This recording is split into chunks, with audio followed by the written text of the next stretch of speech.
নিয়ে মামলা করে, মানবাধিকার নিয়ে মামলা করতে পারে, মৌলিক অধিকার নিয়ে মামলা করতে পারে, জনস্বার্থে মামলা। এখানে জনস্বার্থের কিছু নাই। এবং উনি দেখাতে পারেন না যে উনি সমাজসেবা করেন, সমাজ সেবক হিসেবে বা ঢাকা সিটি কর্পোরেশনের ভোটার হিসাবে যদি ওনার কোনো ক্ষতিগ্রস্ত হয়েছে, ক্ষতিগ্রস্ত ব্যক্তি হিসেবে নিজেকে উনি কিন্তু প্রমাণ করতে পারেননি আদালত। আর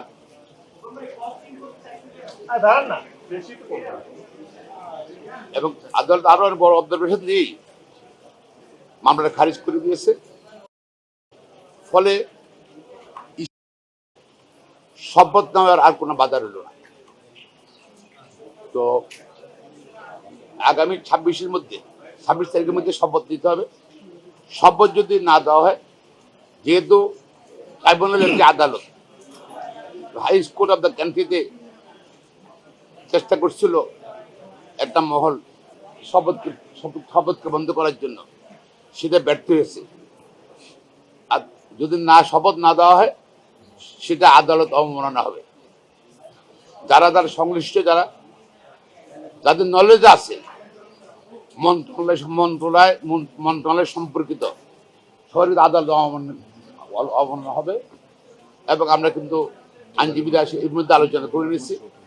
নেক্সট স্টেপ কিন্তু কন্টেম্পট অফ কোর্ট। আমরা আশা করছি সরকার আইনের শাসনে বিশ্বাস করবে, রায়ের প্রতি আস্থা রাখবে। ট্রাইব্যুনাল এবং হাইকোর্ট ডিভিশনের আজকের আগামী 24 ঘন্টার ভিতর তার শপথ। লুকাস স্ট্যান্ডি নিয়ে কি বলেছে? তার কোনো নেই, সে তো লয়ার মামলা করতে পারে, তবে এইসব মামলা না যেখানে কনফিউজিং পার্টিস আইনে বলা আছে কারা কারা এই মামলায় পার্টি হবে। এটা সিভিল কেসে কিন্তু আমরা অনেকগুলো পার্টি করতে পারি, কিন্তু এখানে কিন্তু শুধু প্রতিদ্বন্দ্বী প্রার্থীরা পার্টি হবে, আর কেউ পার্টি হবে না। আর সুতরাং প্রতিদ্বন্দ্বী প্রার্থী, সে প্রতিদ্বন্দ্বী প্রার্থী নয়, সে আপিলও করে নাই, তার লোকাশ্রী রেখে এখানের মধ্যে সেটাই। আর নির্বাচন কমিশনের ভূমিকা সম্বন্ধে নির্বাচন কমিশন কিন্তু কিছু করণীয় নাই। না দেওয়াটা বরঞ্চ আদালত অবমাননা হবে। ওটা বলেছি সরকার মন্ত্রণালয় থেকে বলছে যে একটা মামলা, হাইকোর্টে একটা মামলা বিচারাধীন আছে, এটার জন্য আমরা অপেক্ষা করছি।